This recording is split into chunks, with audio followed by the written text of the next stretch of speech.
各位聽眾朋友，大家好，我係 Vicky， 歡迎收聽股市解碼，深度財務透視。今日係2025年12月1號，哇！香港終於涼翻啦，呢幾日開始要着長袖衫喎，開心秋天嘅感覺終於嚟到啊！大家好，我係 Jackie， 係啊，涼咗之後個人都精神啲，最啱嘅就係分析股市，冇錯。今日我哋會為大家深入分析一隻香港老牌藍籌股電訊盈科，代號0008.HK。Jackie， 呢隻股票好多香港人都識，但係佢哋可能淨係知佢做寬符同電話呢啲啫。係，其實佢係一間點樣嘅公司嚟㗎？ Vicky 你運得好好，冇錯，大部分人只係接觸到佢旗下嘅香港電訊，即係 HKT， 但其實 PCCW 係一個好龐大嘅科技集團。哇！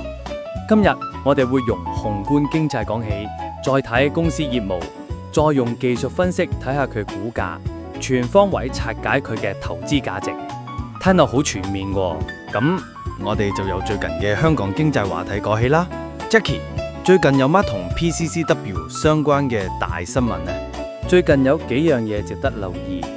第一，香港同深圳聯手要建設一個全球金融科技中心。OK， 呢個計劃意味住對數據中心、高速網絡同埋雲端連結嘅需求會大增。咁 PCCW 旗下專做呢方面生意嘅業務，例如 Console Connect 就會直接受惠。即係話金融越科技化 PCCW 呢類基建供應商就越有生意做，完全正確。第二，政府大力推動綠色金融同埋 ESG， 發行數碼綠色債券。呢個趨勢會帶動綠色 data center 同埋節能網絡嘅商務機。PCCW 喺呢方面其實已經有部署。哦，原來 ESG 唔只係環保口號，仲可以變成實質嘅生意。咁除咗呢啲，仲有冇其他？仲有喺中環新海邊嘅 Central Yards 發展計劃，呢啲大型商住項目需要鋪設大量光纖網絡、5G 室外系統，甚至智能物業管理方案。哇！呢啲全部都係 PCCW 嘅核心業務，再加上粵車南下、直達機場、跨境大單萬用同埋車聯網嘅需求都會增加。咁睇嚟，雖然個大市好似好波動，但係 PCCW 周圍都係機遇，難怪佢就為一隻高息股，股息率已經係呈 6.38%， 係而家呢個市況下咁多人留意。係啊，防守之餘仲有增長故事，呢個就係佢吸引嘅地方。好，聽完宏觀背景，不如我哋聚焦翻喺間公司本身。Jackie， 可唔可以幫我哋解剖一下 PCCW， 睇下佢除咗 HKT 之外，仲有咩秘密器啊？當然，除咗香港電訊 ，PCCW 幾個好重要嘅增長引擎。第一個就係 Viu 我識煲韓國嗰個平台嘛，佢發展都係點啊？佢已經唔單止係一個本地平台 ，Viu 喺東南亞同中東市場非常成功，用戶超過5000萬。哇，5000萬！係啊，舊年仲獲得法國媒體巨頭 Canal Plus 入股，變相有咁多資源去買劇同埋製作。喺境，佢係 PCCW 旗下一個好重要嘅國際品牌。哇，真係講唔到啊！咁除咗 Viu 之外，仲有冇啊？第二個就係 PCCW Solutions， 佢哋專門為企業提供 IT 解決方案，例如雲端科技、數據中心、網絡安全，甚至係 AI 應用。佢哋仲同聯想、Lenovo 成立咗合資公司，將硬件同軟件服務結合，幫企業做data專營。即係話 PCCW 一腳就係踩住穩定嘅本地電訊嘅 cash flow， 係另一腳就係踩住 Viu 同埋企業 IT 解決方案呢啲高增長嘅新業務。呢個總結非常貼切。好，了解完基本版，我哋終於可以入戲曲啦，睇下技術分析。Jackie， 不如你教下我同幾位聽眾點樣用布林通道嚟分析 PCCW 嘅股價？我聽過個名係真係咁實用啊！冇問題，Vicky，布林通道其實係一個好實用嘅工具。你可以想象佢係一條由3條線組成嘅股價通道。OK， 中間嗰條叫做移動平均線，代表股價嘅平均成本。上下兩條線呢，就係根據股價嘅波幅計出嚟嘅壓力線同埋支持線。即係話正常情況下，股價就會喺呢條通道裏面行。啱啦，當股價掂到上軌就代表超買可能會調整；掂到下軌就代表超賣可能會反彈。但係最重要嘅係睇通道嘅闊窄變化。咁闊同窄有咩唔同啊？解釋下，當條通道由窄變闊，我哋叫做強增 expansion， 代表市場有共識，一個大升浪或者大跌浪可能要開始。相反，條通道收就好窄，叫做收縮 squeeze， 就代表市場觀望，股價盤整，準備緊下一個突破。係喎，好似彈漿緊，儲力越多，支爆發力越強。咁 PCCW 而家又係乜嘢情況啊？ PCCW 嘅股價由9月嘅5.16港紙升到最近嘅6.13港紙，佢嘅布林通道正就係處於強增嘅狀態，而且股價係沿住上軌行，呢個係一個好強勢嘅上升趨勢信號。咁即係話仲有得升啊！短期趨勢係向上 ，RSI 指標係70樓下，未算好嚴重過熱。MACD 亦都係買入信號，但係股價已經接近6.13蚊呢個前高位阻力。如果成交量開始縮細，就要小心短期會有回調。支持位可以參考返中位，大概5.69蚊嗰個位置。好，咁明白晒啦，即係話整體趨勢行好，但係短期要留意阻力位同成交量嘅變化。多謝 Jackie 嘅詳細分析。唔客氣。咁我哋第一部分嘅技術分析就到呢個，休息一下。第二部分我哋會深入佢嘅財務報表，睇下佢嘅盈利能力、負債嘅情況，同埋比較下同業，睇下佢嘅股的真係咪咁吸引。Now, here's a question we'd like you to think about. Considering PCCW's diverse businesses, from the steady local telecom services of HKT to the high growth potential of the View streaming platform and its enterprise IT solutions, if you were the CEO, which business segment would you invest the most in for the next 5 years, and why? 各位聽眾，一陣見。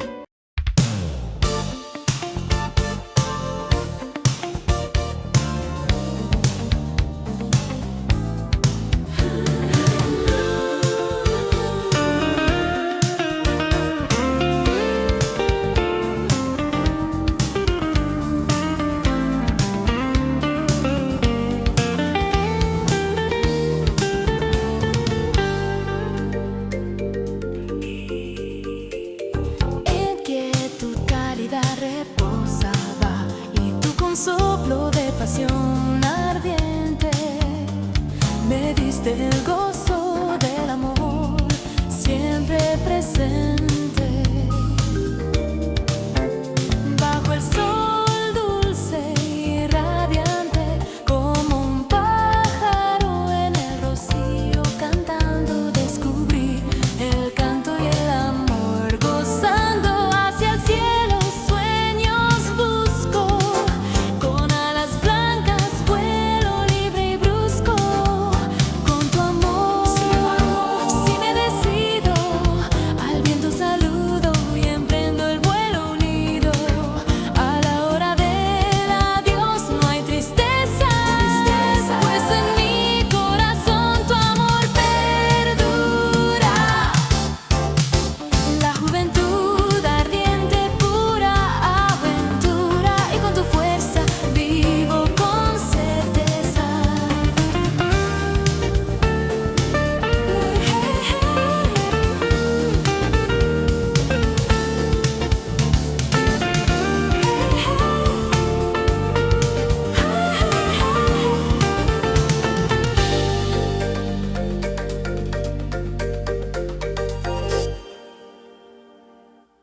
講完翻嚟，我哋繼續分析電訊盈科。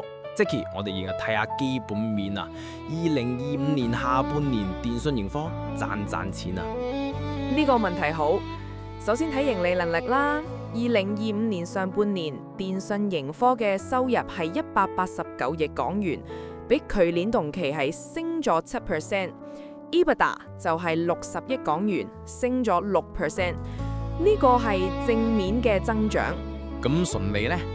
純利方面啦，2025年上半年賺咗7.58億港元，比上年同期大幅增長咗126%，呢個係好大嘅改善。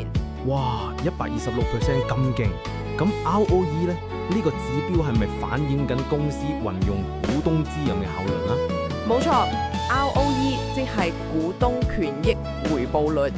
2023年電訊盈科嘅 ROE 係-3.2%， 2024年改善到-0.9%， 而去到2025年上半年啦，已經轉正啦，去到10.2%。即係話而家終於開始賺錢啦。咁10.2% 呢個水平喺行業入面算唔算高呢？喺電訊行業嚟講，10% 以上嘅 ROE 係一般合理水平，唔算特別高。但係考慮到之前2年都係虧損，而家能夠轉正係好重要嘅里程碑。明白。咁財務體質方面呢，佢哋健唔健康啊？呢個就要小心少少啦。電訊盈科嘅負債比率幾高，2025年上半年負債佔資產嘅比例係大約94%。94%，咁即係好高負債哦。係啊，而且流動比率只有0.55，即係話短期資產唔夠還短期負債。一般嚟講，流動比率最好係高過1，先算係健康。即係話佢哋借咗好多錢，而且短期還錢能力唔太夠喎。理論上係咁嘅，不過要留意啦，電訊公司通常都係高負債行業，因為要投資大量基建，好似光纖網絡、5G 網絡呢啲。電訊盈科嘅 cash flow 其實幾穩定嘅，每年都有穩定收入，所以雖然負債高，但係只要 cash flow 穩定呢，都可以應付到。咁過去3年嘅財務健全性趨勢係點呢？負債比率咧由2023年嘅91.2% 升到2024年嘅94.2%，再到而家係94% 左右，係有少少上升。流動比例就由2023年嘅0.86跌到而家係0.70左右，都係向下嘅趨勢，所以財務壓力係存在㗎。咁聽落好似有啲危險喎。不過佢哋每年都派好多息喎，息率係6.38%。咁佢哋點樣平衡派息同還債呢？好問題，電訊盈科嘅 cash flow 主要係嚟自香港通訊嘅業務，呢部分好穩定嘅。佢哋每年派息，但係同時都會控制資本開支同埋經營成本，維持 cash flow 嘅。不過呢，如果業務嘅增長放緩，或者個借貸嘅成本上升，咁就會有壓力啦。明白。咁電訊盈科有咩特別嘅競爭優勢呢？我哋可以做個 SWOT 分析啦。首先講優勢，即係 strength。電訊盈科最大嘅優勢就係佢哋喺香港通訊網絡有超過50% 嘅市場佔率，呢個係好強大嘅護城河啊！即係話喺香港每2人就有1個用緊佢哋嘅城。差唔多係咁噶。另外 Viu 呢個串流平台喺東南亞同埋中東發展得好快，而家有5000萬嘅用戶，而且同 Canal Plus 合作之後，內容資源更加豐富。